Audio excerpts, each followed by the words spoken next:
Good evening, everybody. Let's get started. My name is Sally Frost. I'm the Public Relations Manager in the College of Agriculture, Engineering and Science. And this is our third orientation session we're having for our new first years in the college. We've had a session in English on Monday, a session in isiZulu yesterday, and we are holding this session in the evening in the case there are people who couldn't make it in the day. So welcome if you've been here before, or also if this is your first time. The point of this session is to answer as many of your questions as possible.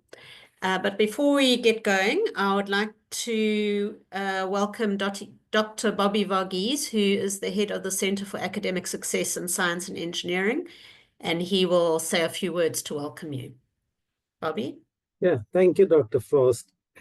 Good evening, everyone. Welcome to the University of KwaZulu-Natal in Durban and Pietermaritzburg. On behalf of the Deputy Vice Chancellor of our college, Professor Fatu Mudau, and the College Dean of Teaching and Learning, Professor Naveen Chetty, and all the deans and academic leaders, and my own personal behalf, it's my greatest pleasure to welcome you all to this third student online orientation session for 2025 this evening.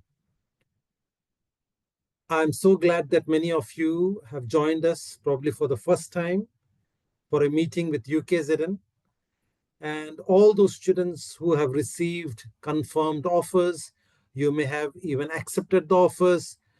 Some of you may have even registered for your qualifications in the College of Agriculture, Engineering and Science. This session is going to be a great session where we are going to impart with you various information from different sections and different avenues in our college and at UKZN.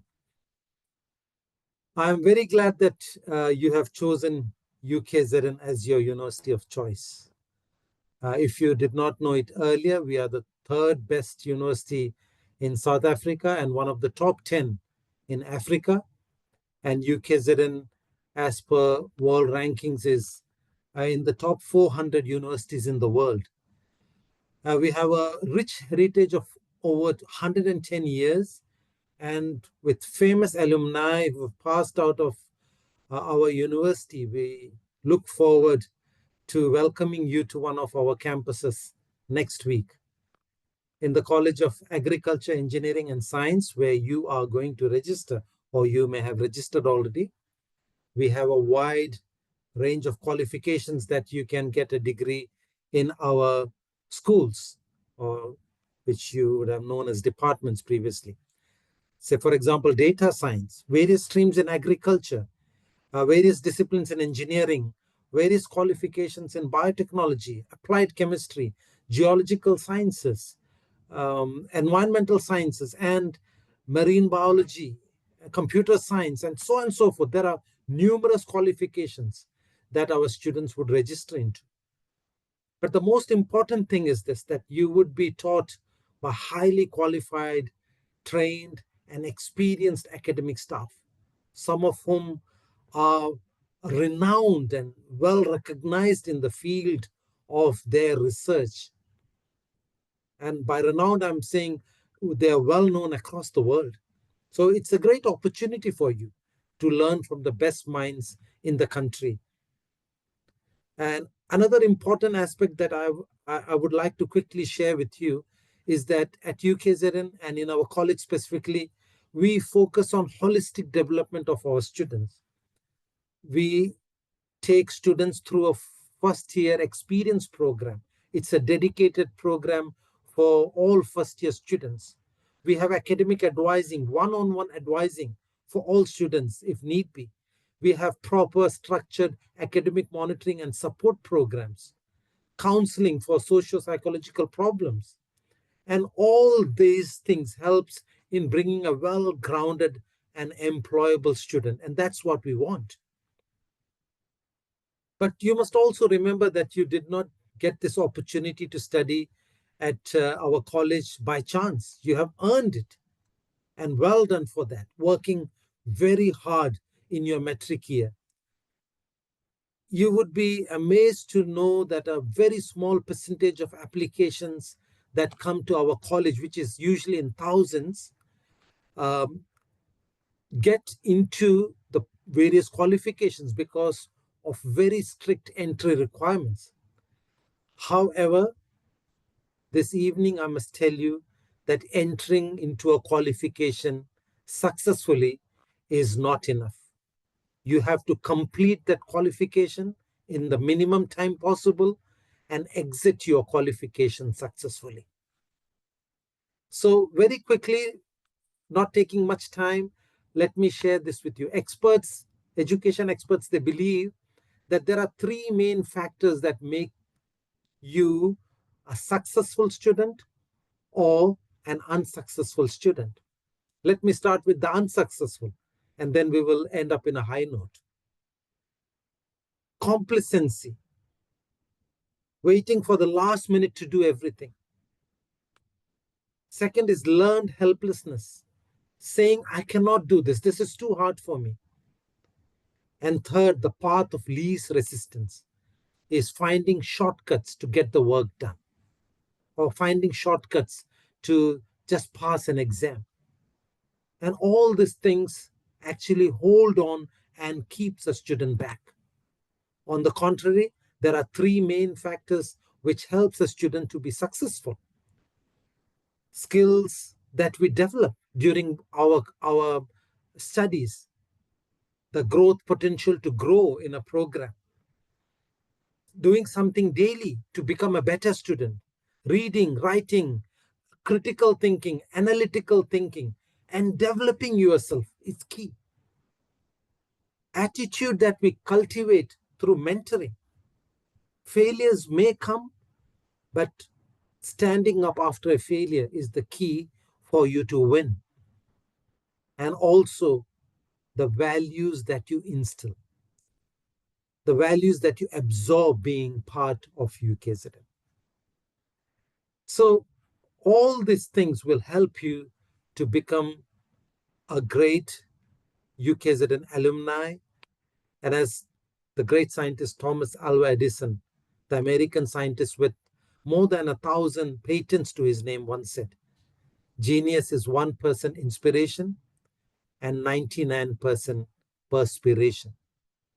The emphasis of his statement is that the idea of success is largely driven by hard work, intense hard work, and perseverance, rather than shortcuts or even innate talent that you may have, or sudden moments of inspiration.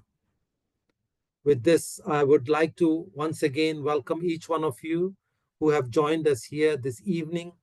I'm very sure that this evening will be very fruitful. You will learn from the presentations and the people who are spending time this evening to be with you, to welcome you. Please put your questions and we will try to answer to the best of our abilities. Thank you very much for listening to me. Over to Dr. Frost. Thank you. Thanks very much, Bobby. Okay, before we get going, we have a panel online of about 20 different people from the college who are here to answer any questions you have. So if you are having a problem and you have a question, please type it into the Q&A facility on your phone or your laptop, and someone will try and answer that question for you. Please use the Q&A. Don't use the chat because the panel will be monitoring the Q&A. The chat is more just for comments, not for questions. And then the next thing I want to do is share the university's website with you. Okay, let me just find it. Give me 1 second. And I will pull it up.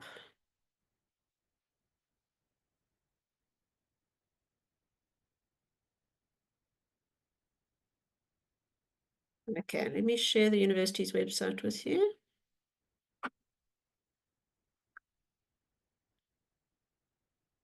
Okay. The first place to start with any questions that you have is the university's website because all the information is there. The best way to find it is just to Google. So I Googled UKZN and I clicked on the home page, and this is the university's home page.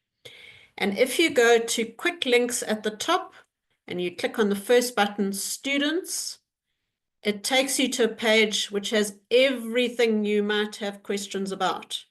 How to apply, check your status, your timetable, the college handbook, which has all the degrees and what courses you need to take to get your degree, the fees booklet, banking forms if you need to upload your banking details, sports, printing, the notice system, your email, Moodle, which is the learning platform that UKZN uses, where all your notes get put.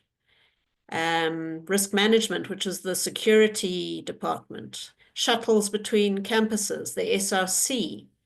If you have a car and you want to get a parking disc. Any forms, your password. If you wanting to find out about private accommodation, if you didn't get into res, there's the link there. Student Central, which is what you click on to register. Information for NSFAS students. So everything that you might have a question for is here. So you Google UKZN, you go to the home page, you go quick links, and you go students. Okay, so that's the first page I want to show you.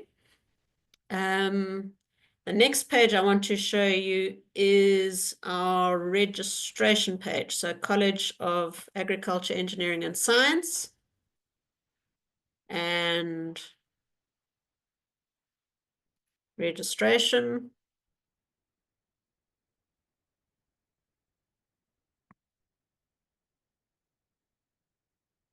Okay, this is our college's registration page.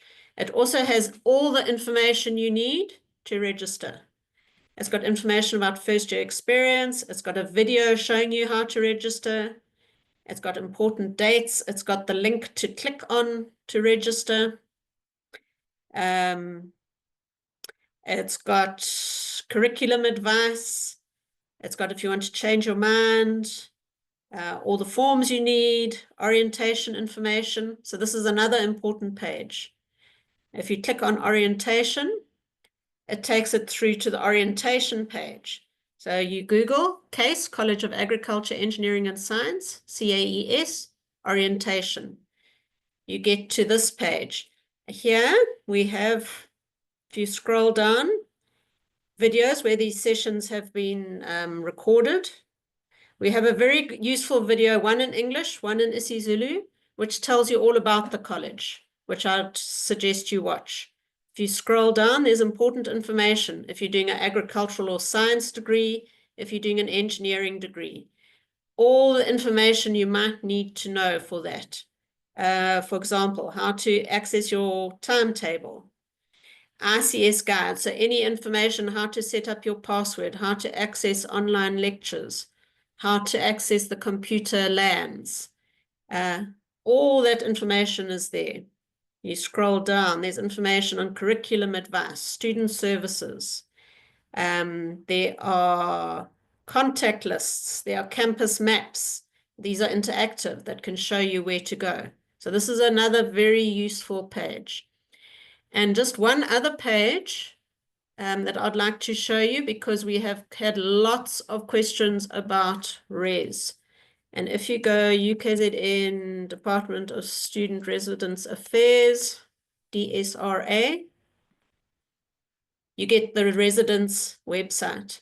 And here is all the information you need to know if you are wanting to get accommodation or you're wondering how to get into res. There's information about private accommodation. You can track your residents. There's information about the fees, their contact people, frequently asked questions, how to apply for residence, how to register for residence. All the information is here. So please make use of these facilities if you are stuck and feeling a bit lost. Okay. All right. I'd like to ask Simpiwe Mkasiba to turn on her mic and her video. Simpiwe is a CAES student. She's graduated. She's one of our master's students now. But I'd like her, Simpiwe, if you can just tell us a little bit about what it's like to be a UKZN student and how varsity is different from school, and maybe 3 tips for success at university. Thank you, Dr. Frost. Hi guys, my name is Simpiwe Mkasibe. So firstly, what is it like to be a UKZN student? Well, being a UKZN student, especially in the College of Agriculture, Engineering and Science, is both challenging and a rewarding experience. My journey has not been straightforward, so I initially started in engineering before I transitioned to applied maths and physics. This decision came through after some thorough research, some self-reflection, and a realization of what truly aligned with my interest. So throughout my time at UKZN, I've had the privilege of working as a tutor, a demonstrator, and a first-year experience mentor. These roles have given me the advantage of engaging with many first-year students, so I understand the challenges that they're about to face. The best advice I can give is don't be afraid to speak up, whether it's your tutor, your demonstrator, or lecturers. They've all been first years before, and they're there to help.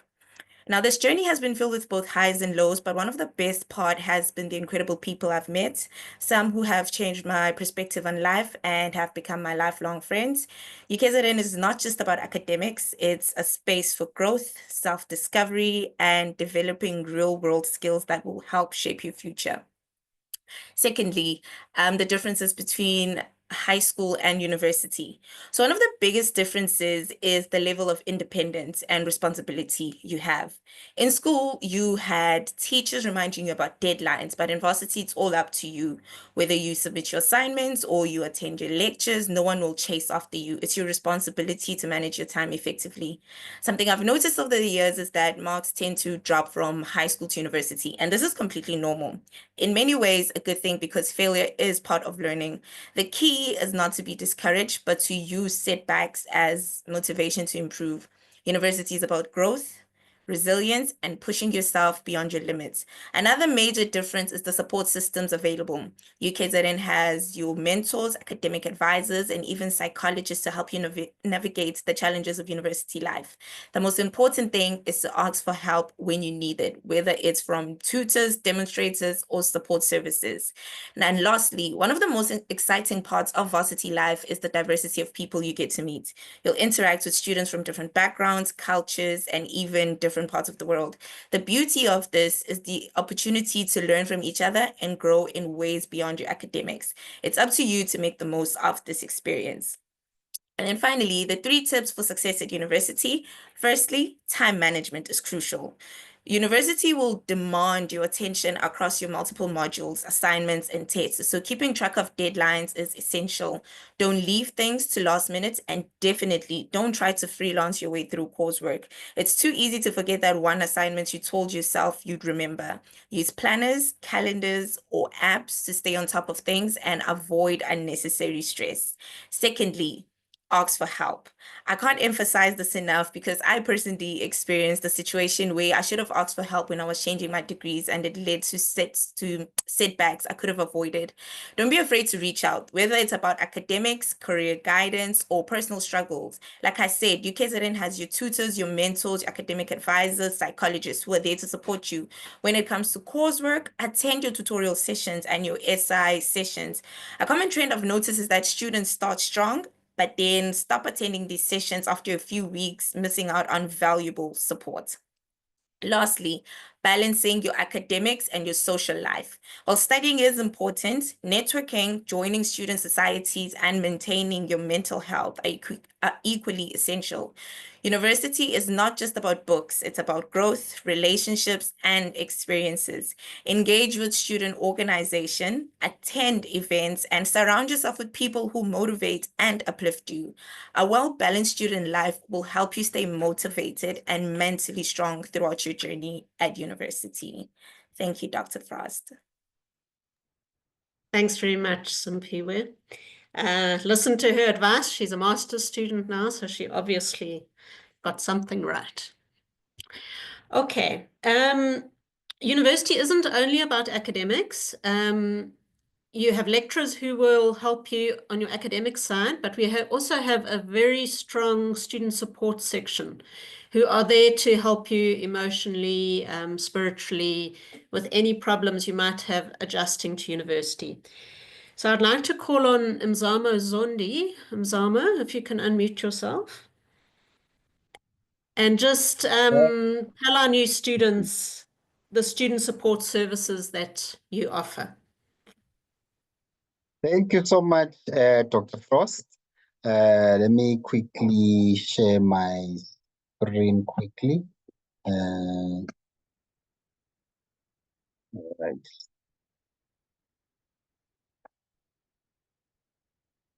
Right. Good morning. Good evening, fellow panelists, and good evening, students and parents, if there are any, who are joining us today. Thank you so much for joining us. As Student Support Services, we have HPCSA registered psychologists, student development officers, and interns. We are available in Westville in OR Tambo Building, Howard College in Desmond Clarence, and in PMB, we are in Frank Bush Building, which is just behind the Science Admin Building. All right. Services that we offer individual counseling, psychotherapy, academic risk assessments, psychological assessments if there is a need, crisis management. We know in South Africa there are many crisis issues that we face. We offer career assessment. We also provide group therapy and group work for issues like rape survivors, depression.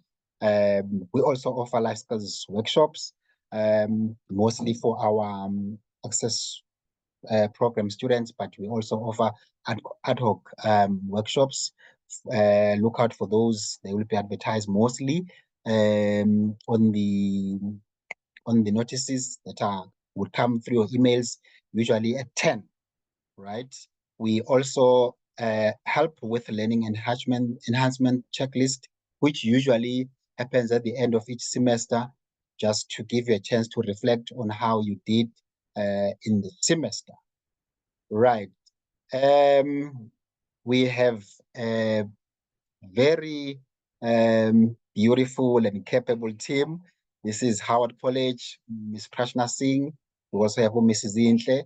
We also have Usisubongi Webtelezi, who is your career development officer. Make use of her if you are thinking of back work and stuff like that. She will help you with preparing for interviews and CVs. In Westville, we have also a very diverse team. Our manager, Shelley Barnsley, Miss Ronell, Baba Musholozi, Mr. Zuma, and Mr. Mwango. Make use of them if you are in Westville. They are very welcoming, and they are looking forward to assisting you, right?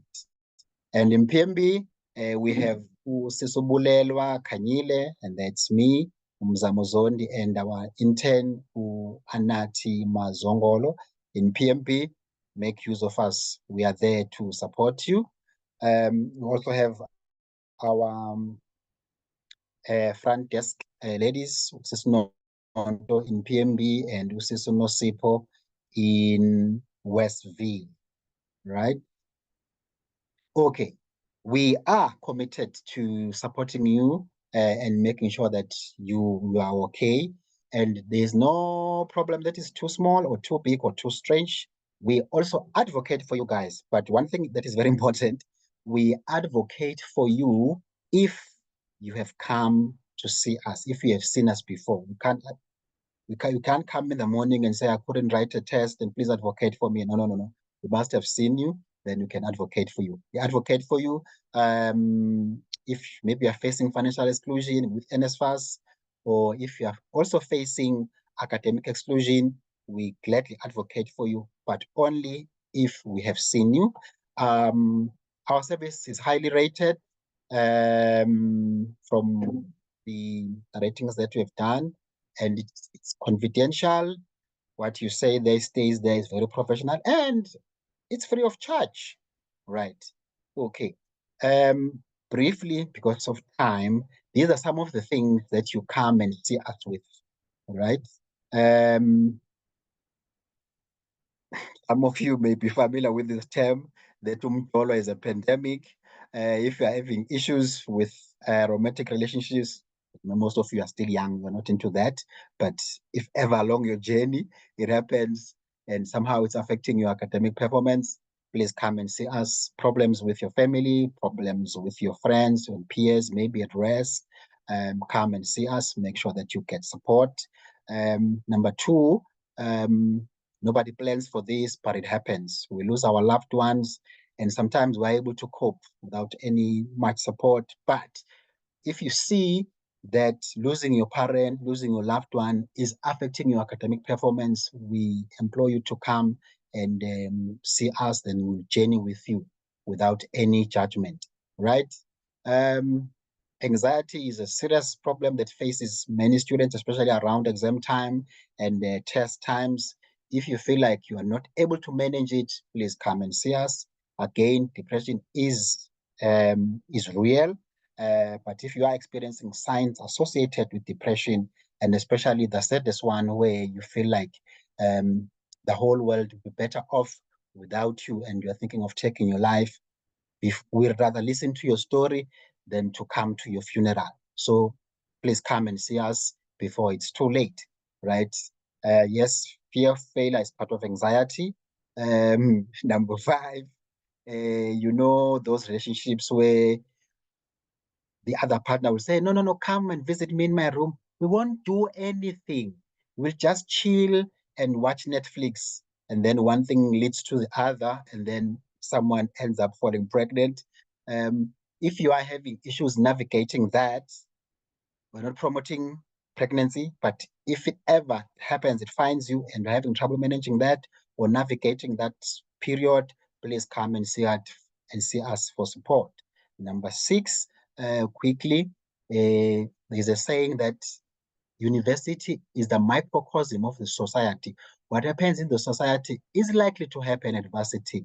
So if it ever happens that you experience some form of violation, be it rape, on campus, off campus, or while you are here, or it's something that happened when you were young, but somehow it's affecting you, please come and see us.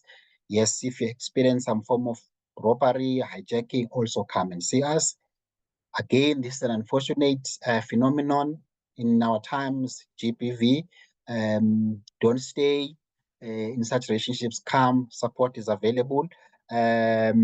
Obviously, with number six and GPV, usually the first point of contact will be RMS, and then after that, we can then take over to journey with you. Right. If maybe you are struggling with finding yourself and finding your identity around your sexuality and all of that, and then you are coming to campus, you're experiencing all these things, these feelings and everything, and somehow confusing for you, come. You will find a space that is free, non-judgmental, that is safe, where we will journey with you. Right. Academics related challenges, that is skills, time management, and all of that, we can try and our best to support you, but we also have ATOs who can also assist in that regard. Then towards the end, just any other personal, emotional, psychological, or social challenges that are affecting your academic performance, please don't just keep quiet and hope they'll go away. Come and see us. The last one, in the past, we used to have Isangoma in Howard College. For some reason, she's not there anymore. And we're not Sangomas, we're not priests. Yes, but we implore you guys, if you have such issues, maybe you are bewitched, maybe you do have some form of calling, please come and see us. What we will do is we'll make note of that. And then if ever there comes a time for us to advocate for you, Peter, like I said earlier, for you're losing funding or academically or whatever, would gladly advocate for you because we know your story, right? And then lastly, this is how you book with us. This is the link. You can book for an online session. We have a 30 minutes and a 1 hour session, or you can book a face-to-face session when you are on campus. Yeah, let me stop there. Thank you so much, Dr. Frost. Thanks very much, Mzamo. So please, I would encourage you, if you're not coping at university, don't sink, get help and swim. Okay, while we're on the issue of health, on each campus there is a clinic which is free for students to access. And we have Sister Gugu Zondi.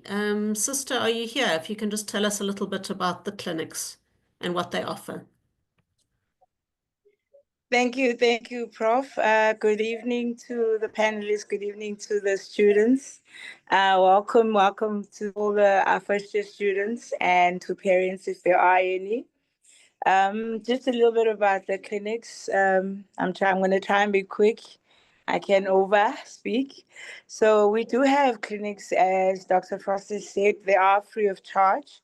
All you need to do is come to the clinic and produce your student card. Or proof of registration. You can show your proof of registration on your phone, but preferably an active student card is advisory. We do have campus clinics situated in all the campus clinics. At PMB, we're currently situated near the RMS building, but hoping to move into a bigger, better building, but you will be notified. But currently we are near the RMS building. We're also at Edgewood, we're also at Howard College, and we are also at Medical School in Westville. Our services, we do provide a high quality comprehensive service. Confidentiality is key. It is run by professional nurses, which are trained primary healthcare nurse specialists, and have visiting locum doctors, which are also primary healthcare doctors. Our operating hours are Monday to Friday, between 8 and 4 p.m. And as Dr. said, it's free of charge for all registered students on proof of registration. So although our international students have medical aid, etc., but if there are emergencies and there are some minor screenings and things like that, we do not turn people away because our services are deemed as and designated as essential services. So we do have that obligation to see, and if not, and if required, we will refer accordingly. The primary health services are including, but not limited to, assessing, treatment and diagnosing of minor ailments from head to toe, respiratory condition, gastric related conditions, to any minor related conditions according to the Department of Health guidelines. And we provide health education, health promotion, emergency and first aid treatment. And we also provide contraceptives, including the morning after pill, the insertion of the implanon, which is a new form of long-acting contraceptive. We do provide pregnancy testing and counseling and referral, whether to an internatal clinic, which is at Scottsville Clinic, or if you're in other campuses, the nearest clinic, and also referral to CTOP or termination of pregnancy areas after being counseled. And as you know, it is a choice that everyone is allowed to have. And also we manage sexually transmitted infections, and we screen. There's monitoring and management of chronic conditions like FU asthmatic and things like that, and also referrals when necessary. So the doctors we have, they come once a week, and you will see as you come through the clinic. So some conditions, you'll find that the sister is not able to and feels that it needs the doctor to see you. So they'll book you in to see the doctor. And if not, they will refer you to the nearest hospital. It is, as Mr. Zondi has said, we're living in a time of gender-based violence, and we take it very seriously. So if we became your first contact or call, we do assist very much and refer you also to our nearest Tutuzela center. We involve RMS. We involve the very trained GBV officers stationed at RMS, and follow the processes and guidelines within UKZN so that you get the support. And also we refer to the counseling and student support counseling services for continual support as you go through the process of healing post the experience. When it comes to emergency services, this is a 24-hour service that's provided by an external service provider, which is ER24, and I'm sure RMS will take you through that process of how the ambulance process is contacted, because we use RMS as the contact point, so that they can log it into the CAES system and log all calls. So we contact RMS, and RAs or all individuals, you go through RMS to contact the ER24 so that they can then take you to the nearest hospital. If you have medical aid, then they can take you to your preferred hospital. We are a combined service now. We have both primary health care service. We also have an occupational health care arm, which looks at the management of occupational health, management of first aid boxes, especially with you guys at labs, and that you find that you'll need first aiders trained, first aid boxes available, replenished, so that you can be able to manage minor injuries and incidences that happen while you are doing practicals and things like that. So that's part of our department. We also and they also do screenings and immunizations. With the zoology department, you might need some immunizations before you get exposed to certain risks and areas. So it's part of our department as well. We also have a health promotion department, which is also known as CHASO. They are very much into health screenings like HIV testing and counseling, and peer education programs, which I'll really encourage you guys, if you want to have a balanced life outside academics. It's a very good way, because the peer education program allows you to be trained so that you can train other students and other peers in terms of HIV, in terms of male circumcision, in terms of many other areas, and you get equipped and you get points and all sorts of accreditations, and get aware of all the other societal problems that will never leave us just because we are in an academic institution. So please get yourself be busy both academically and outside that. For criticisms, guys, I know campus health is a space of where you find that sometimes it's not working to your liking.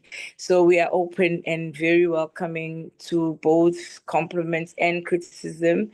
We know there's always room for improvement, so we do strive to render a better service. So if you do have any issues, please report them. Remember the name. The staff will be wearing name badges, staff numbers, and things like that. Reports it. You can report it. I didn't even introduce myself. I am Sister Kukuzondi.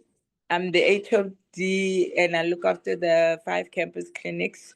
And I'm also reporting to our director, Dr. Pakwandine. So you can report to me if you did have an incident, so that we can address it, know the time, place, and prevent future occurrences. Thank you so much. I wish you the best, guys. Remember, whatever disease profiles are happening out there, they're also here in the institution. So be safe, trust yourself first, and be protected at all times. Thank you so much, Dr. Frost. Bye. Thanks very much, sister, for sharing that. So that's a very good service that's available for students, and it's free. So if you need to go to the clinic, please make use of it.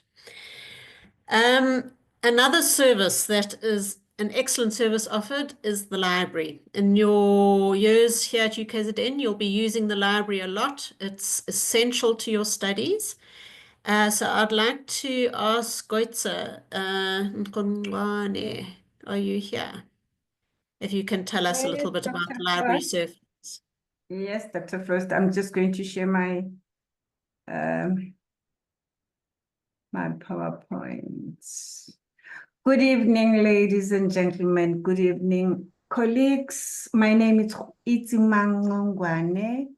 I'm based at not Howard College, PMB. I just want to switch on my camera. It's sharing. Here we go. Yes. You just need to make it full screen. Yes, I'm doing that. There we go. My camera is on. Oh, yes. Yeah, I'm Ngwane, and I'm the principal librarian for CAES. And there's 7 of us based in several libraries. I will just share with you right now. Okay, first things first, the library is the center of your studies, guys. There is nothing that you can do without the library. Whether you're sitting at the lawn, outside the university campus, or you are at home, you can access the library. The library, it's hybrid. We've got a digital one and we've got a physical one whereby you can walk in. And we are based in 5 campuses, but 3 of them, it's where CAES books are based. That is the main library. For one, it's EGM Mehabe, that is in Howard College. And then we've got Cecil Reynolds, that is based in, we call it Main Library in Pietermaritzburg. And then we've got Westville Library. And then we've got a branch library. These libraries are the ones that have the books, your books that you are doing, as you're doing science, biology, physics, everything will be in those 3 libraries. You are not going to find a book at Edgewood. Yes, you have access at Edgewood, but you are not going to have books that are related to your discipline or to your subjects. So these libraries are open, the 3 main libraries are open 24/7 during studies.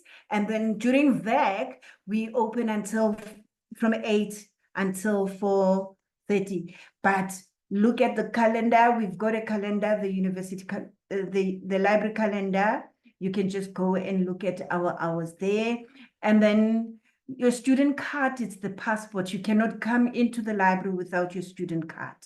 And you cannot access quite a lot of facilities without your library card. Your library card is where you also load your money for photocopying and printing. So it is important. You can't borrow it to someone. It's like your bank card, exactly.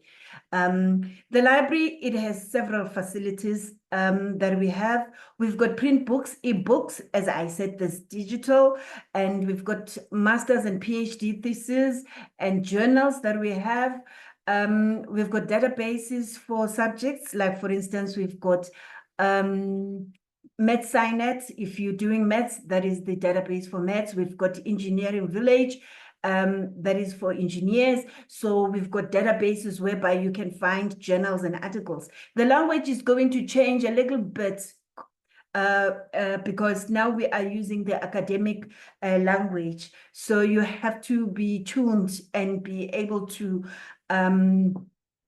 understand when we're talking about journal articles and journals, what do we mean? You understand, because we're talking about magazines, but the magazines that are kind different to the magazine that you see at the store.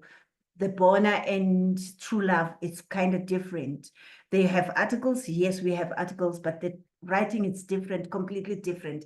And then we've got academic reserve. We purchase prescribed books for all the subjects, as long as we have received the course outline. And even if we didn't receive the course outline, you come to the library and say you want this book, we make sure that we find it. We communicate with your academic or the lecturer in that for that particular subject, and then we place that book. The books have like rules. You must know the rules of the library, because in the academic reserve, the books that are based there, you can take them for 2 hours only, and it highly depends.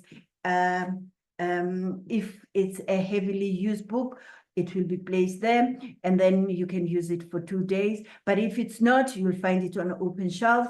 And then we've got intercampus services. It doesn't mean that when you want a book that is in Howard College, you cannot get it.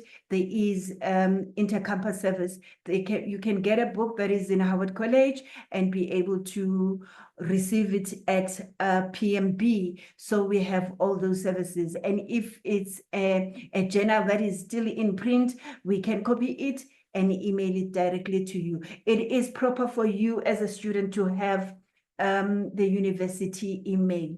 And the library has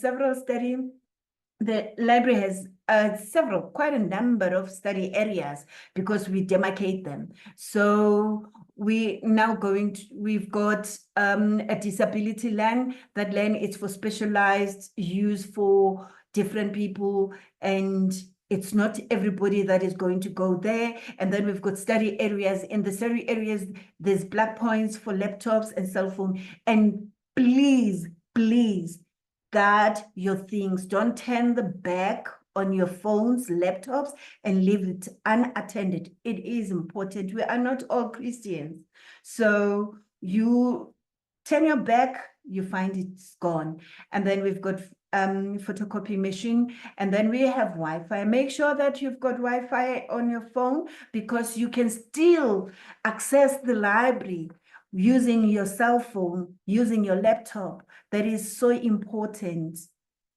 Then this is our landing platform. This is where you find all the things that I was talking about, the ebooks, the journals, everything. This can be done. You can also find it directly from your cell phone. You understand? So if you've got Android or a Mac or Apple, you can access it. So you must know how to. So this is the landing platform. You can Google the library and be able to access the library. And then the other thing that we make your life so easy, we've got little web pages that we create as librarians. These pages, they contain specifically on what you are doing. If you're doing geography, we've got a page for geography. If you're doing maths, we've got a page. If you're doing physics, we've got that page. So all these, and we bring all the information about the books, about dictionaries in some cases, about the databases that you are going to use, the referencing stuff that you're going to use. This is all what I was talking about here. It is important to know. And this is Shoba, the subject librarian for agricultural engineering. And then let's go down. And subject librarians. These are very important and friendly people during your studies, hey? And as I was saying, that you're doing geography, you'll find it in PMB, and at times in PMB, because we are, yes, in PMB, but we are dispersed. It's a distance. You cannot walk and get a book at Life Sciences, but we still have it here. And if it's an ebook, you can get it anywhere and you can read it for 24 hours. It highly depends with the licensing of that kind of a book. You know all these things that I'm talking about. Subject librarians are there to support you, to listen, to help you with your information needs that you have. We can help you retrieve the books. If you want a prescribed book, you don't know how to find it. If you want to be trained, there is a subject librarian that is liaising with your academic lecturer, that is their subject related person, and then we can talk. We're just here to make your life easy, hey? So we've got Ashika that is based in Westville, doing a different subject. That's me, and then we've got Julian, who's doing physics and chemistry, mathematics. Then we've got Minentle that is based in Howard College, doing engineering. And then we've got Shoba, has quite a number of subjects. And then we have Simon Shezi, and then we've got Sanjeev Basdeo. All we are there. We are just a stone throw away. You can reach us. On the system, on the system, there's Ask Us. It's a real time. You can just ask us, and then we give the response immediately. It's like your WhatsApp. So we can talk to you while you are busy doing your assignment and giving your responses at the same time. But remember, we work from 7:30 to 4:30. So even the following day will respond. It doesn't matter as long as it's not agents. Then we are so kind to make you feel at home, because we want you to know what is it that we have. We've got library trainings. We do training as an individual. When you come to the library, we can show you how to use your cell phone if you don't have a laptop at that present moment, but we can also show you how to use your laptop and be able to access our training. All these trainings are going to take place from the 3rd to the 14th of March. And these training are so important because, let me just scroll down. Yeah, these training are important because you have to be familiar with the iCatalog. The catalog is where you find, we call it a one-stop shop. You find your book, you find your article, you find your journal articles, you find your ebook. And then the iCatalog is going to be offered also in isiZulu. Please do attend, do yourself a favor, so that your life should be easy. We have My Library account. My Library account is an account that you will have with the library, and it will help you to be able to see how many books did you take out, and do you have a fine if you want to pay a fine. Did you request an article? And if you requested an article, it has been sent to you, and it's sent directly to this account, and you'll be able to download it within a specific days. And then we've got a referencing style that we are going to offer on between the 3rd and the 14th. So 2 different styles, but I assume that KAES can use Harvard's style, but we're having AP8 for psychologists. And then we've got Google Scholar. I normally say Google Scholar is the back door of the library, because you search, and as long as you've set up your Google Scholar, you'll be able to access our databases, including iCatalog. And then one of the databases that we are going to offer, it's EBSCOhost.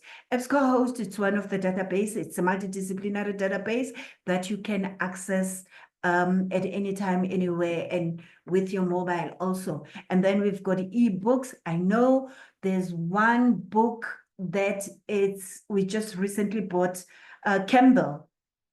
We just bought 3 additional books for Campbell because we knew that the number is more than 200. So for semester 1 and semester 2, you'll be using the very same book, but we'll be monitoring if you are able to access it, all of you. And please do us a favor. If you use an ebook, shut it off so that the next person will be able to have access to the book, because we've got only 8 copies for that. Then we have circulation. Circulation is where a first point of call in the library, where you can do your general queries. Where can I find what? They will direct you to us. Where can I find the subject librarian? They will say the subject librarian is there. Or do you have this book? They can just give you that book. It's where you find your academic reserve books, so you can get those books there also, and they will tell you the benefits. Your benefits as an undergraduate, you take out 6 books for 2 weeks, and you have to return them. And if you don't return them, there's a fine. And if you return them, it's still good. You don't have a fine, and that fine will stick with you if you don't pay it. And if you are not going to pay the fine, your results are going to be held. And then there's an academic reserve, there's intercampus, where you do your intercampus at circulation desk. So Thank you very much. Watch the space. We are going to send the registration for all the books, not for all the books, for all our trainings. So please watch the space. You can go to the circulation desk. They can give you all the details about it. So we are available. Thank you, Doctor. I'm done. If there's questions, I'm here, I'll answer. Okay, thank you very much. And just to let our audience know, all these slideshows that you're seeing are being posted on the CAES Orientation website. So if you're missing anything, please just Google CAES Orientation. You'll go to the website and you'll find all these slideshows are there, also the recordings of these sessions. So don't panic if you've missed something. Okay, I want to move on to the issue of safety on campus. You obviously want to feel safe and concentrate on your studies. So our risk management services are security services. And Trevor Abrams is our risk manager. Trevor, if you can just give some advice how to stay safe on campus. Good evening, Sally. Thank you for the opportunity. Good evening, everybody. As Sally said, I'm Trevor Abrams. I'm actually based in the Pietermaritzburg campus.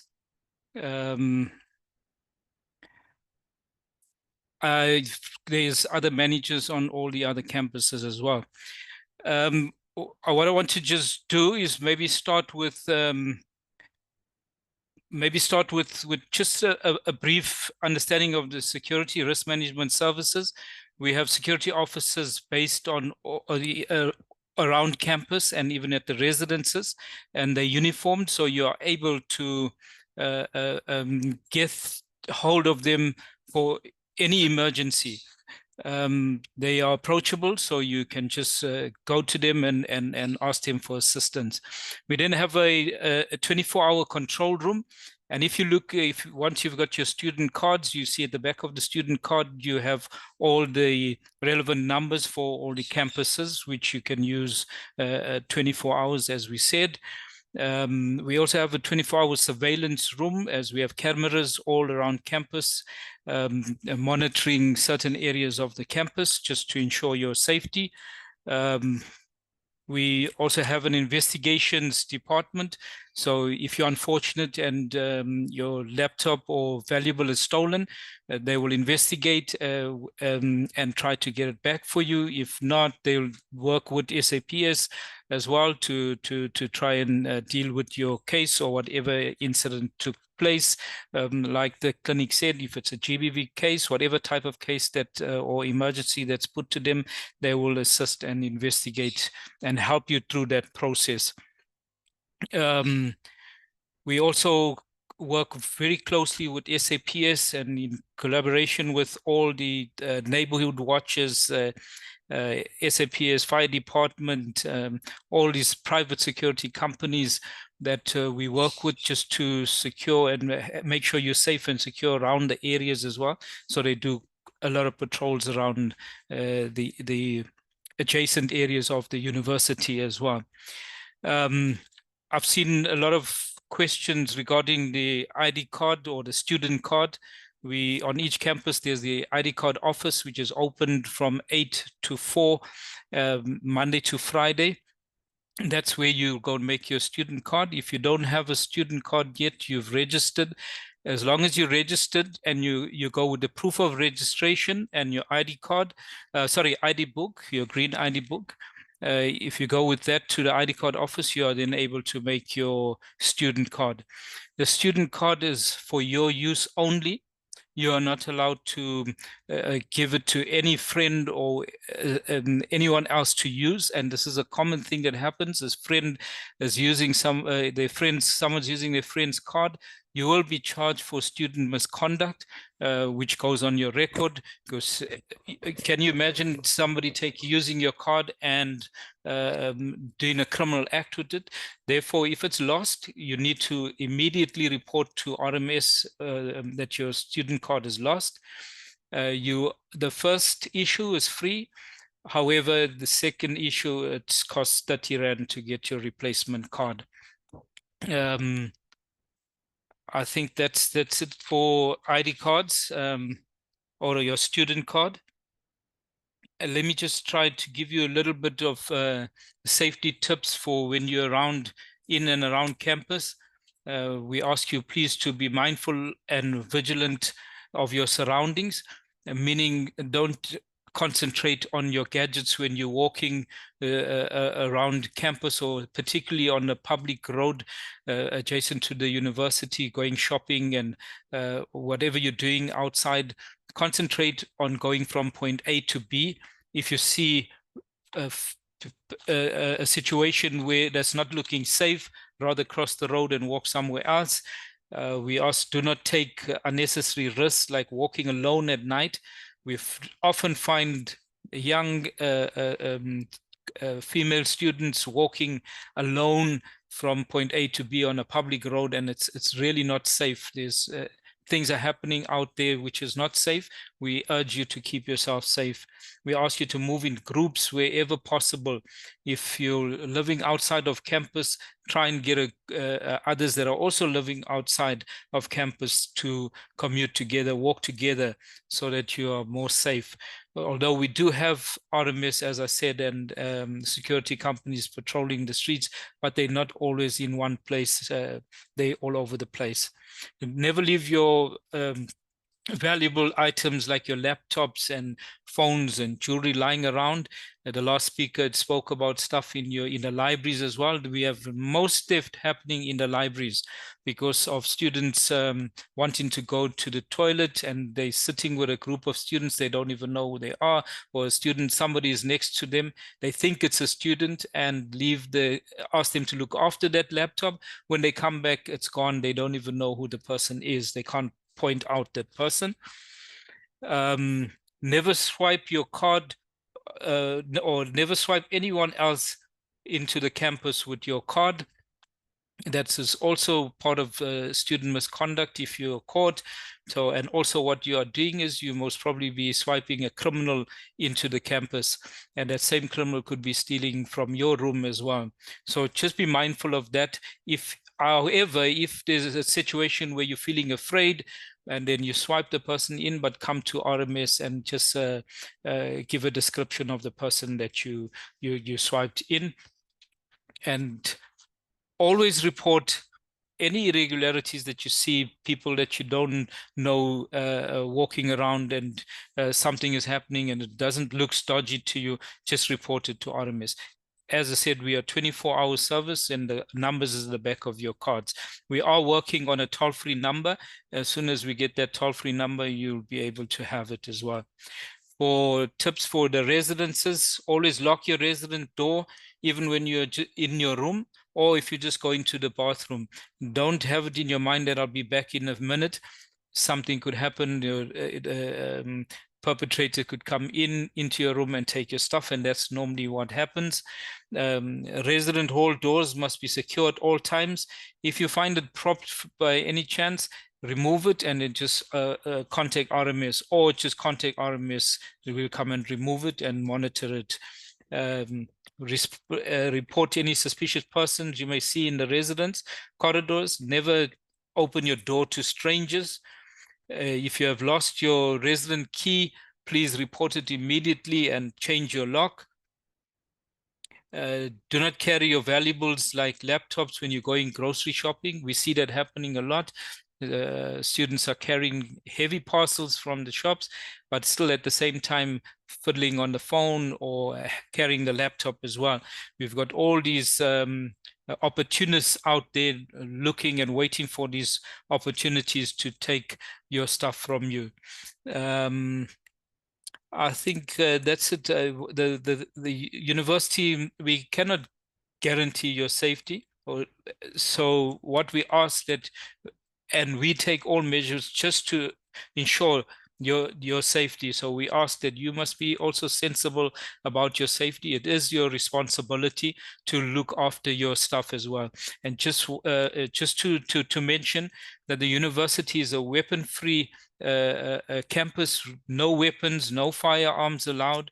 And I just want to stress again that stress on this, there's no alcohol or illegal drugs like marijuana and tacha that is allowed on campus.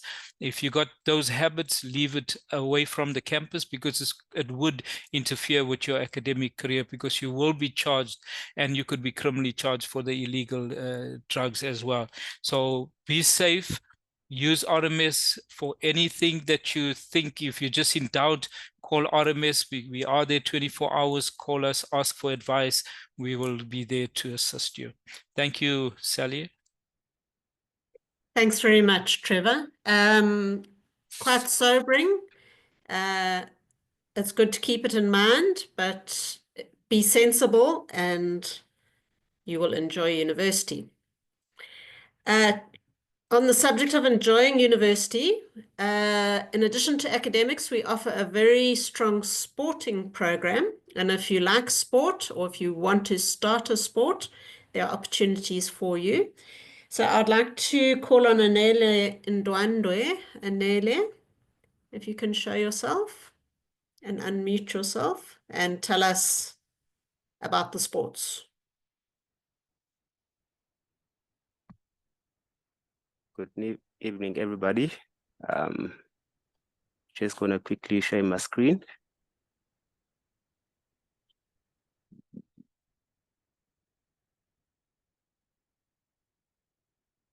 Okay.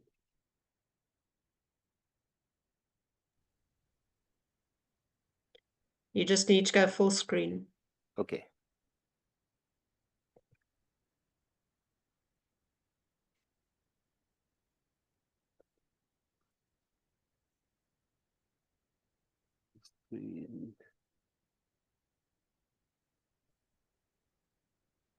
Sorry about that.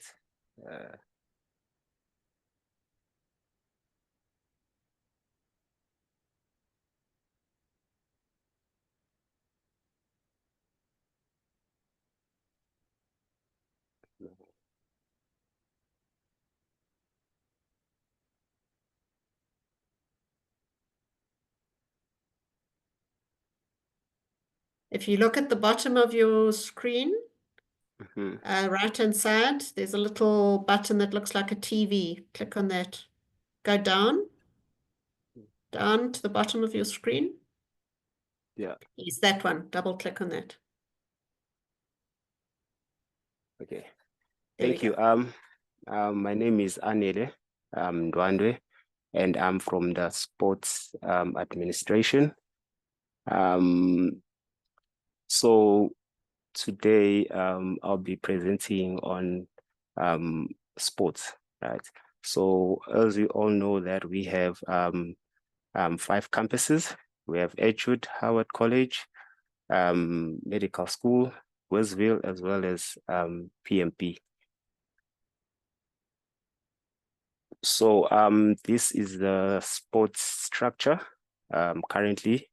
We have a vacant post on sports manager. We also have 2 HOD, which is Mr. Kani and Mrs. Shikwell. We also have senior sports officers, sports admin, facility supervisors, sports attendants, pool supervisors, and pool attendants. Okay, so this way a student can find us. These are the contact details as well as email addresses that students can contact us if they need any help with regards to any sports. These are the different kinds of facilities that we have. We have the weight rooms, the gyms, which are just been renovated. I know students will be excited to come here, and we are ready to welcome them. We have tennis courts, we have swimming pools, we have cricket fields, soccer fields, rugby fields. Yeah, so students are welcome to utilize these facilities. Yeah. Oh, so these are the sports clubs that we offer. We have aerobics, basketball, netball, squash, football, karate, badminton, rugby, hockey, and water sports. We also do offer free swimming lessons. Students just need to come to our sports union buildings to come and sign up, and they are ready to come and join us and learn how to swim. Also have social clubs. These are recreational sports. We have students that are playing outside from professional sports. They can come and join recreational sports that we offer, like swimming lessons, squash, residence leagues that we offer from first year until last year.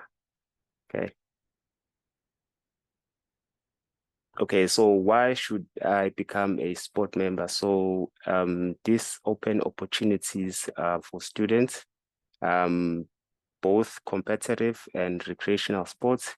It provides opportunities where they can be seen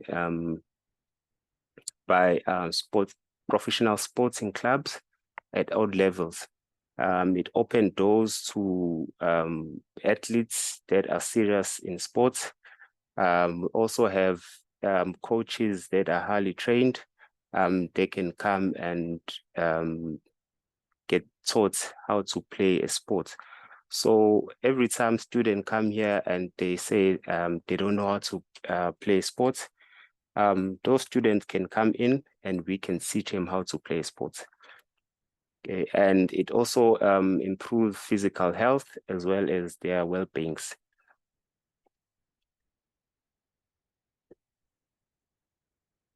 Okay, so how to become a member or how to join a sporting code. So it's simple. You just need to come to our sporting buildings and you provide your student card, and then they'll give you a form to sign in, and then you hand the form back to the sports administrator, and then the sport administrator will give you a card, a membership card. So we welcome all the students. We want to see you, and yeah, we're here to help you guys improve your health and yeah, and have fun. Thank you. Thanks very much, Anele. So if you're interested in sport or you want to start sport, please go visit the sporting office on your campus and get involved and have some fun. Okay, we're now going to move on to the academic side of things, and I'd like to ask Dr. Dalia Varghese just to explain the academic monitoring and support system that is available. Anele, if you can stop sharing your screen.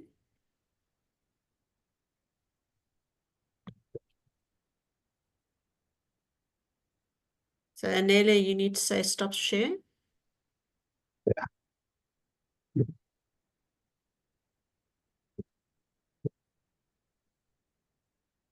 Okay, thank you, Dr. Frost.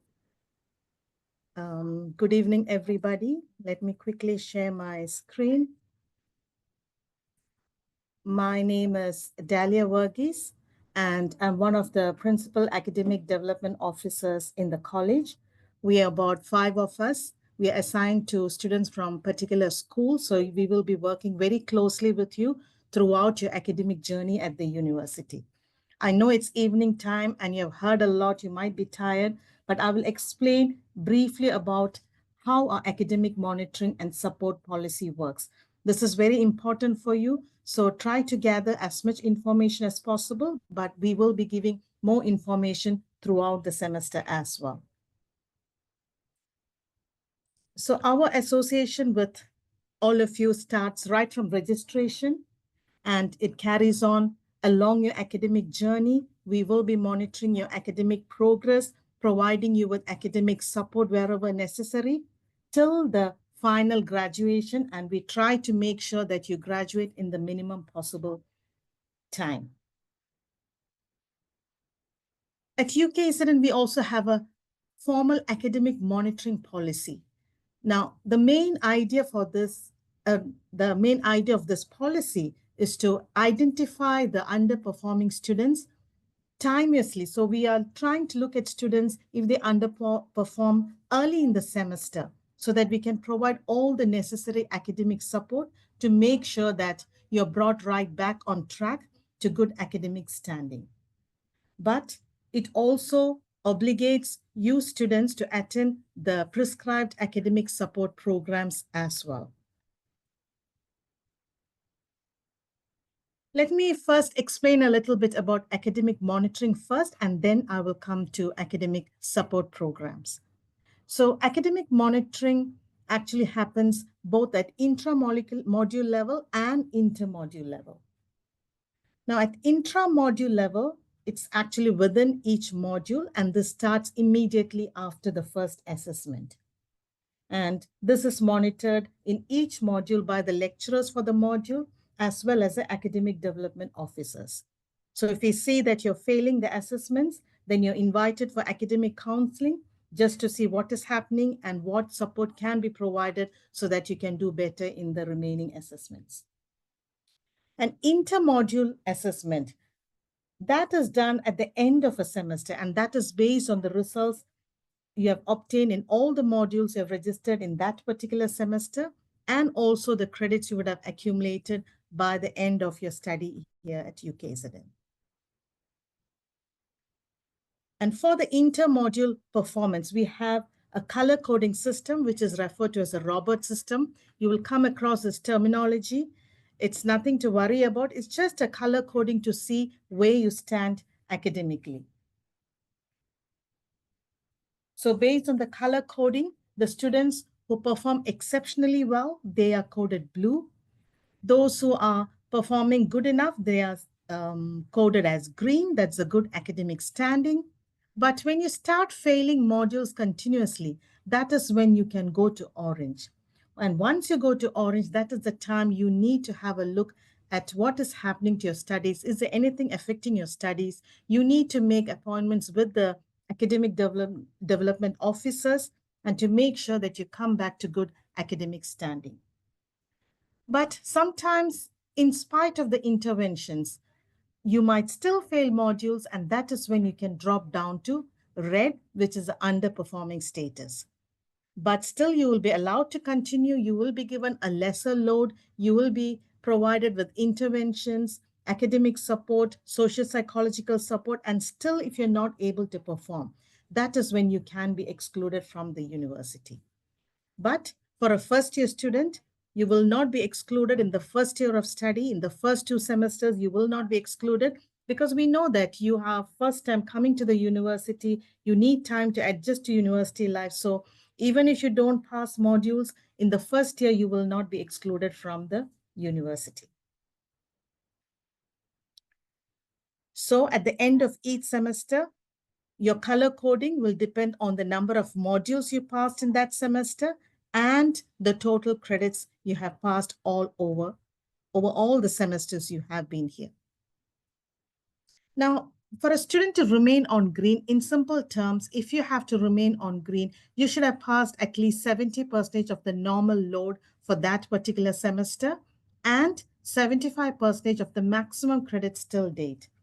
Now, for a science student, a normal load will be 4 modules in a semester. So you should have passed at least 3 modules in a semester to remain on good academic standing or to remain on green.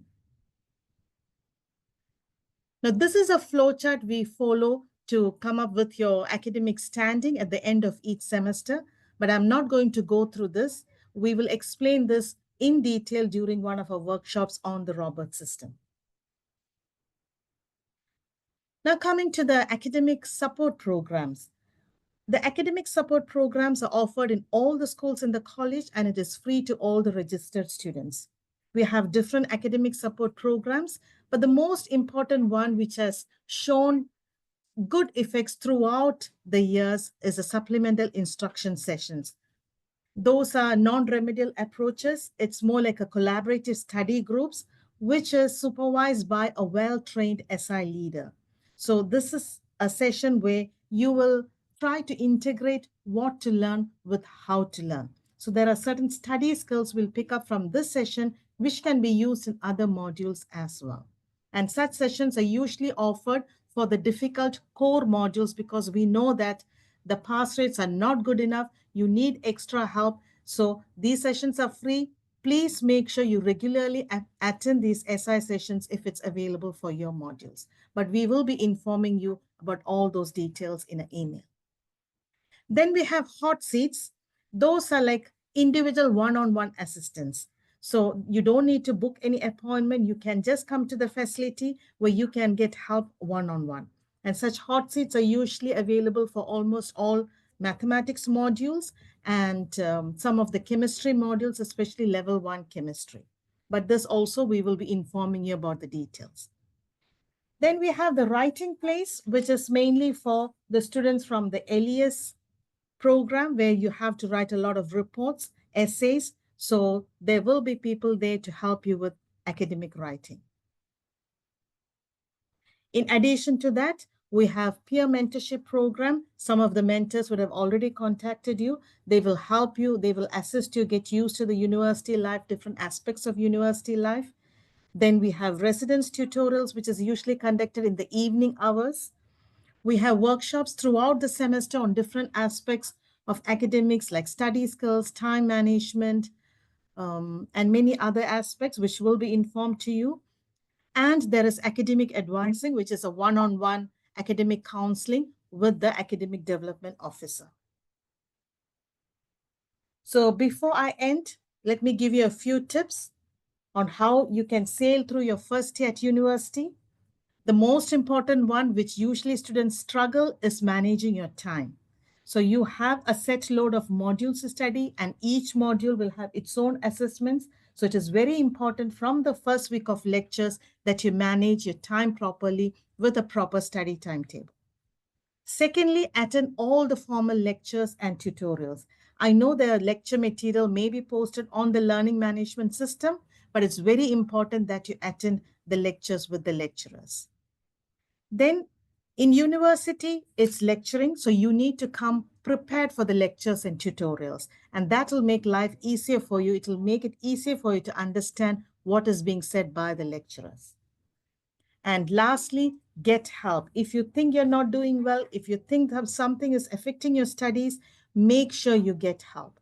If you don't know where to go to, whom to get help from, your first point of contact will be us, the ADOs.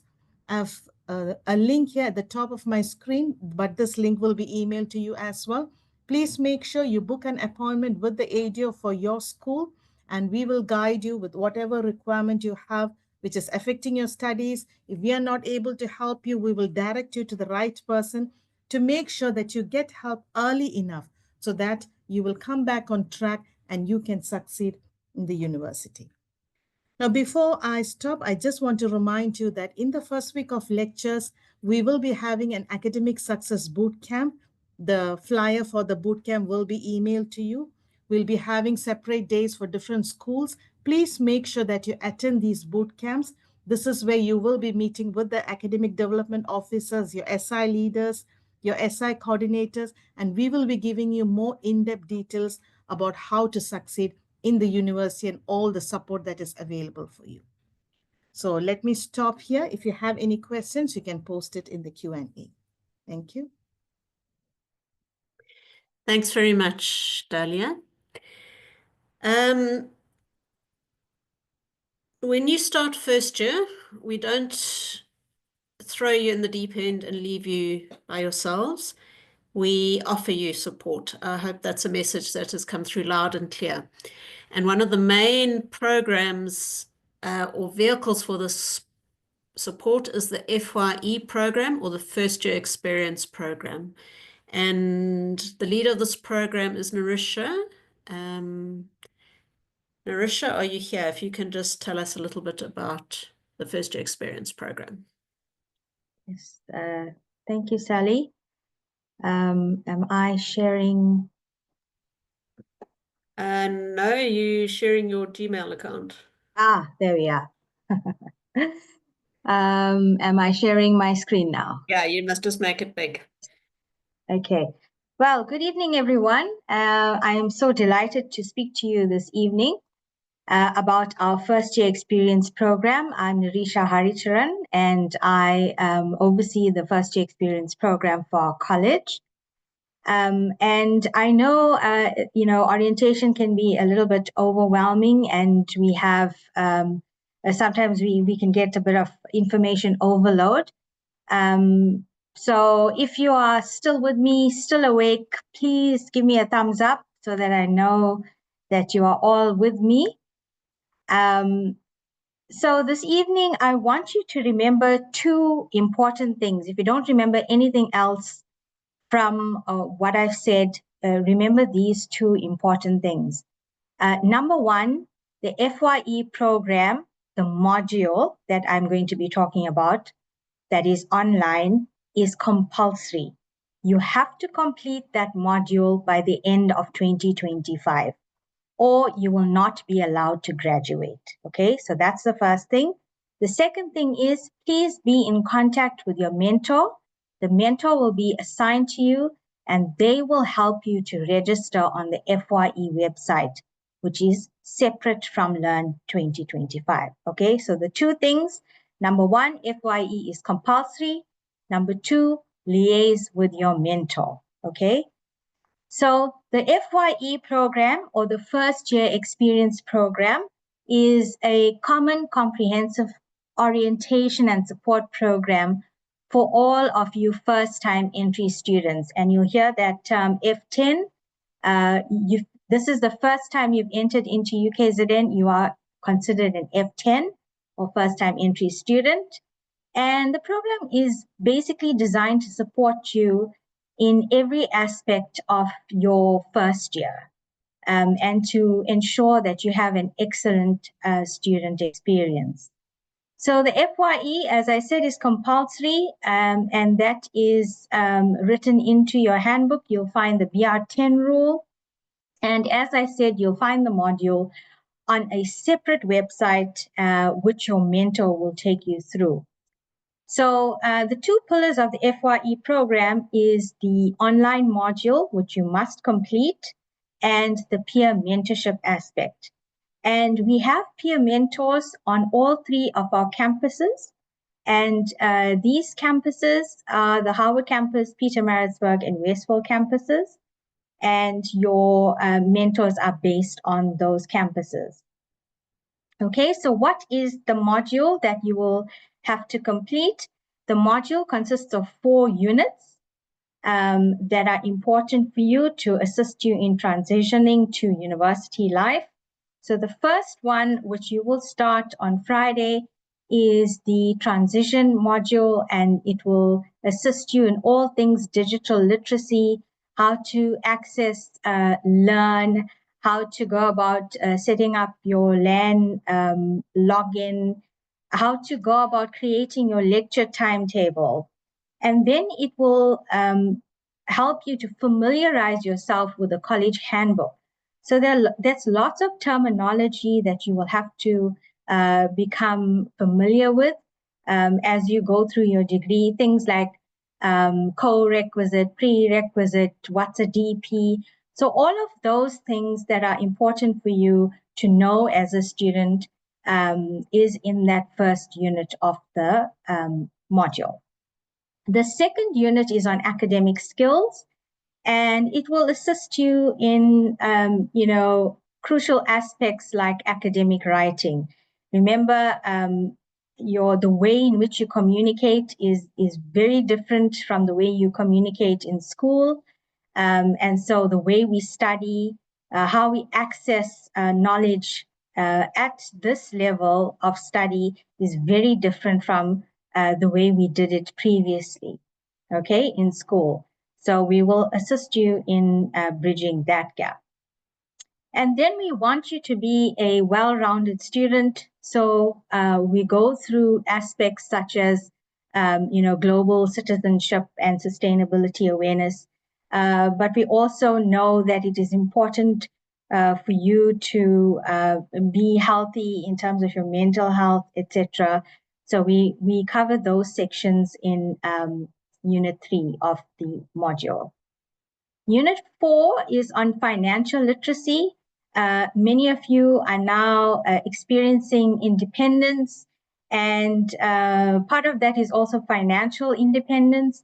And you will have to learn how to, for example, create a budget and make wise financial decisions. So that module is set up to assist you in that respect. Okay, so the FYE program is also, as I said, we want you to have an excellent student experience. So we have lots of events throughout the year. And one of the most exciting ones is our yearly meet and greet that we have. And that's set to happen on the 22nd of February. So it's a fun day filled with, music and prizes and good food. So it's something to look forward to. It's kind of our take on the Freshers Bash, okay? So that's something to look forward to. And then your mentor meetings, your mentors will set up meetings with you, whether you require them weekly or bi-monthly, however you need to meet with your mentors. Please liaise with your mentors. They are your big brother or big sister, in your first year. They've been there, done that, got the t-shirt. They have all the experience, and they will assist you in areas that you require it, okay? We have marathons, we have raffle draws, all of these exciting events happen throughout the course of the year. So yeah, I'm sure you're going to enjoy those. All right, so our team consists of our lovely FYE administrator, Ms. Tembelisha Mchali. If you have any queries about the FYE program, about your mentor, or anything related to it, please email Ms. Mchali and she will assist you. So as I said, the mentors are based on 3 campuses. And those mentors report to these 3 lovely people. On Pietermaritzburg is Ms. Ndlovu. She is the coordinator of the team on Pietermaritzburg. Ms. Motsamane is the coordinator on Westville, and Mr. Kumalo is the coordinator on the Howard campus. Okay, so if you have issues with your mentor, or if you need to know anything, you're welcome to contact Ms. Mshali, and she will direct your email to these coordinators. All right, so your FYE or your first year experience journey started the day that you accepted the offer, and well done to you. You made the best decision. You have chosen the best college. And we are looking forward to helping you through your journey of this first year, and all the best to all of you. So before I finish, if you remember the 2 things that I asked you to remember, you can just send out a heart emoji. Okay, thank you very much, everyone. Thank you, Sally. Thanks very much, Narisha. Okay, I'm moving on to the last bit of advice we're going to be giving for this evening, and that is the most important one, academic advice. And I'd like to call on Ashwin Manival. Ashwin, are you here? Thank you, Sally. Just share my screen now. Am I audible? Yes, you are. And you sharing? Okay. Yeah. Okay. Okay. Good evening, students. I trust you're all well. First of all, congratulations. You're going to be entering university. It's one of the It's one of the most exciting times in your life. You're going to enjoy it, but you need to work hard. It's very important. You need to plan.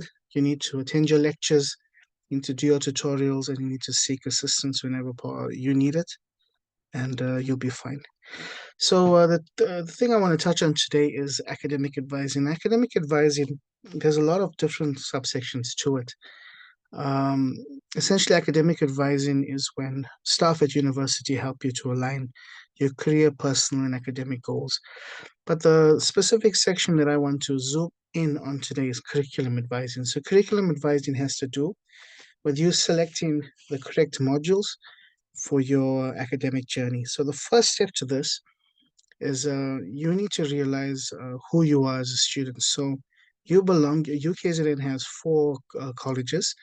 There's the College of Agriculture, Engineering and Science, the College of Health Sciences, the College of Humanities, the College of Law and Management Studies.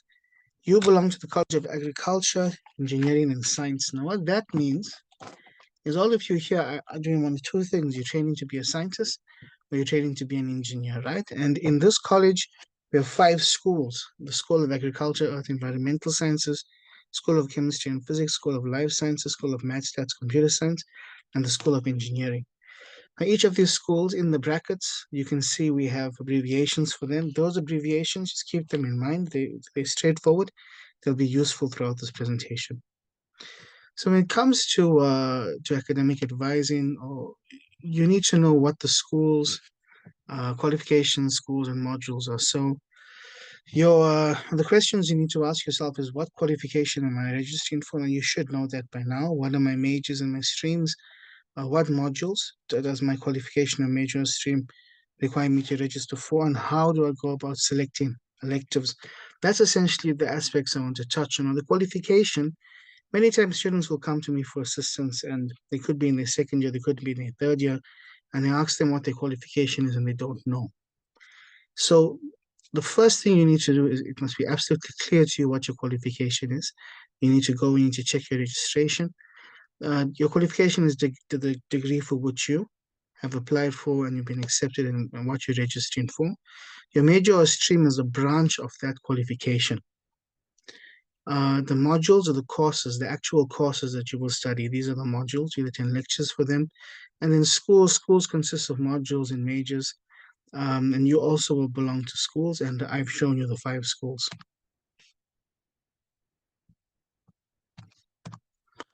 So the structure of the qualification.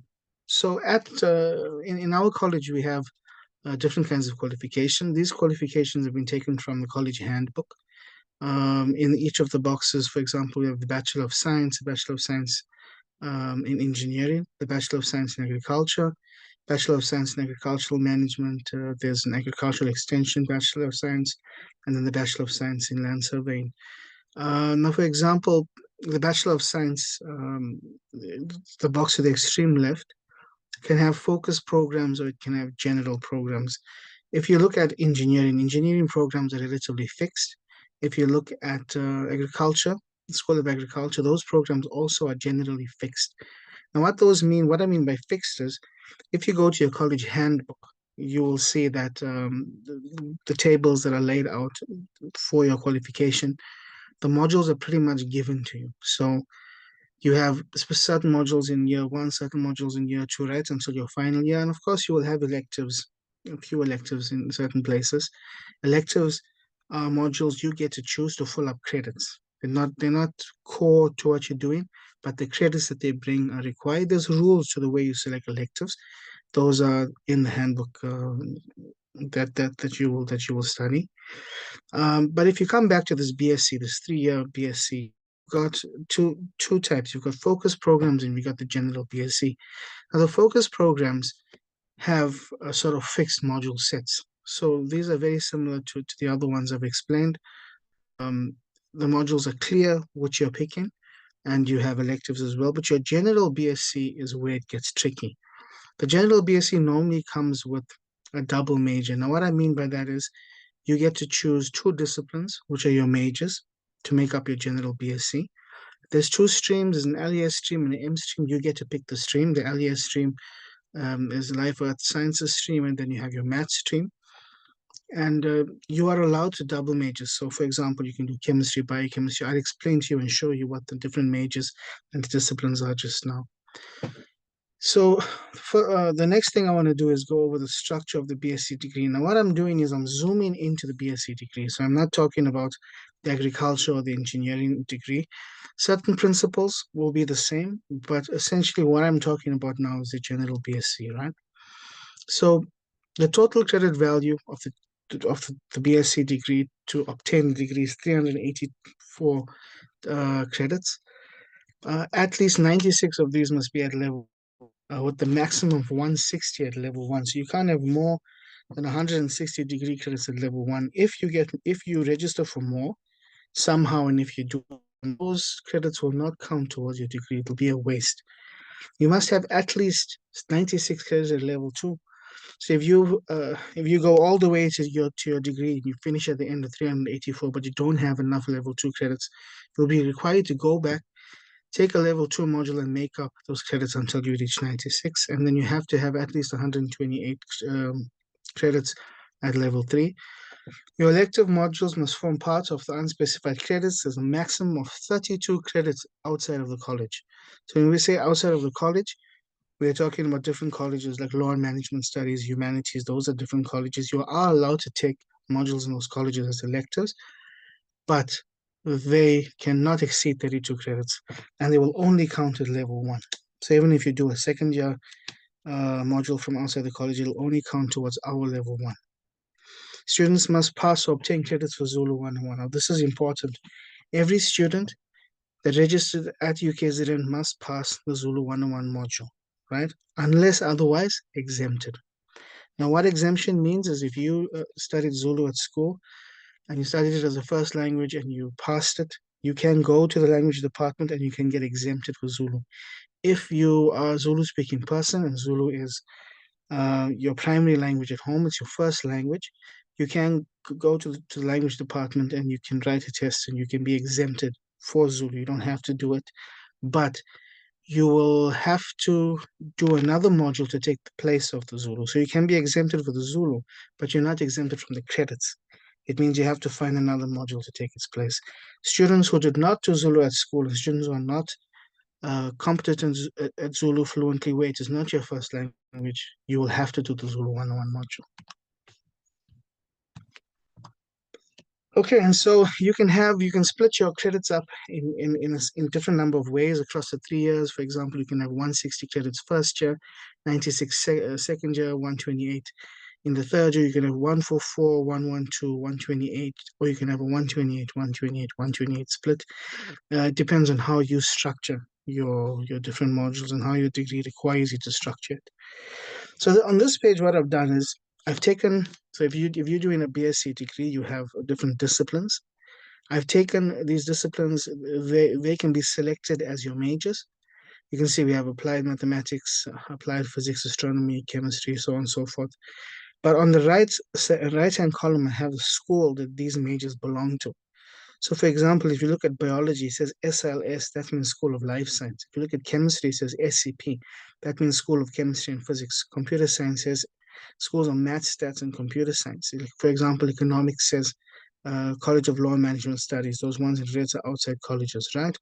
So what this table does is this table gives you an idea of the major and the school to which that major belongs. So that's important for later on.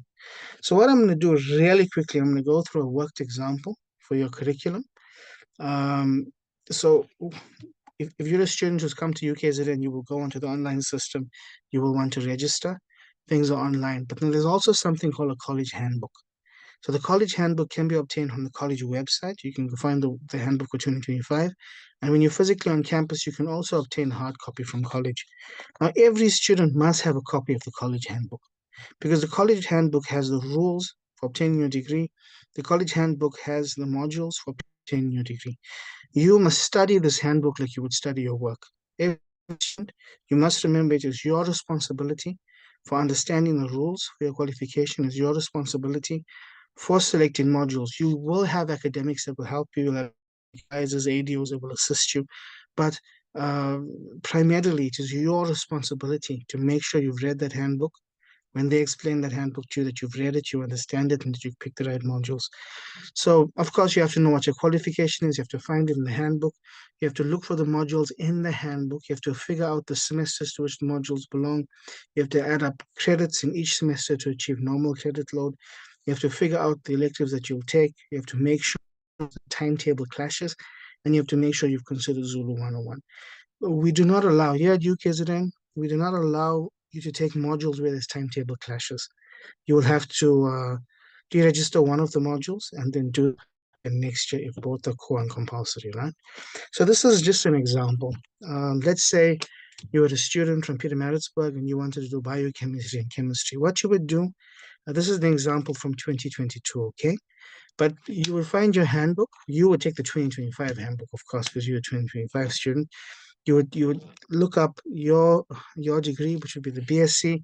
You would look up the majors that you wanted, for example, biochemistry, chemistry, and then you would look in year one and you would look at the modules that you need. You look under Pietermaritzburg because in this example, you're a Pietermaritzburg student. Not all of you are PMB students, some of you are Westville students. You would look in Westville. And then you would write down the modules. Of course, these are the modules that I'm expected to take. Then the next thing you do is you split the modules up into semesters. Now, how would you know which semesters the modules belong to? In the handbook, if you scroll through the handbook, you will find what we call module descriptions. Now, these module descriptions, if you look, I've ringed two areas in the module description. This is a module description for Comp 106. It says 16C at the end. That means 16 credits. This string of letters that you're seeing here, they also have meanings, but they're not important for today. They tell you that the lectures, they tell you tutorials, they tell you self-study hours. I don't want to concern myself with that. I just want to look at the 16 credits. The P here means Pietermaritzburg. The 2 means second semester. W means Westville. And the 2 means second semester. So it means that this module, Comp 106, is offered in Pietermaritzburg and Westville in the second semester. These are prerequisites, right? These are what you would need to do this module. So straight away from that information, you're able to put these into semesters and you're able to find out the credits that you need for these first year modules. Then what you would do is you would go and calculate total credits. Now 64 credits for the BSc is a normal credit load. That's a normal credit load. If you look at second semester after adding all of these up, I only have 48 credits if I take into account what I saw here. That means I'm 16 credits short. So what I will do is I will consider Zulu 101. If I'm a student who needs to do it, I'll put it here. And the next thing I'll need to check is the timetable block. So then for each of these modules, you will have to check your timetable block to make sure they don't clash. Now they shouldn't clash because they're designed in that way to be in your handbook, but you must also check that they don't clash. When I will hand this presentation, I've already handed it over to Dr. Sally, and so there's links here. For example, it says how to access and use timetables. If you go to the website, find this presentation, click this link, a video will play, and that video will show you everything you need to know about how to construct your timetables. Very important, right? There's also a link on the orientation website. If you type in UKZN CAES Orientation, you'll come to the orientation page. You go under student section for the sport material. You'll see a link to timetables. Click it and watch the video. This is link at the bottom here is the link for the orientation page. Finally, we have the BSc Augmented program. Like the students are doing BSc Augmented here. Augmented is a degree that goes over 4 years. The first year is split over 2 years. In your first year as an augmented student, you will register Biology 195, Chem 195, Math 195, Physics 195, ESCOM 101, and ESCOM 102. The other modules, there's rules of how you would select in second year, but for this first year, those 195 modules and the ESCOM modules is what you would need to register for. The Biology 195, Chem 195, and Math 195, they have equivalents to mainstream modules. So the Biology 195 is Biology 101, Biology 196 is Biology 102, the Chem 105 is Chem 110.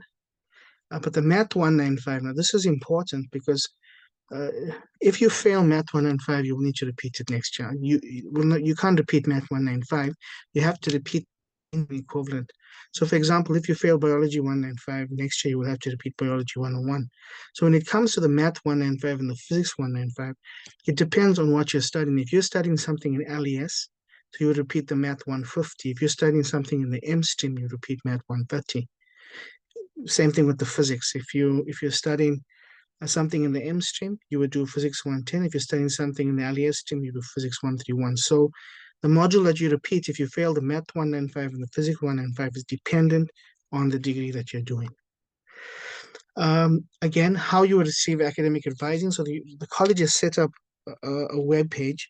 The web page, this is the link to the web page. If you go to this web page, you'll see links to schools, okay? You click those links and it'll take you to a Zoom meeting where there's academics, ADOs waiting to give you support on a virtual meeting. You might have to wait a bit, but it's worth it. You must wait in the meeting before you're let in.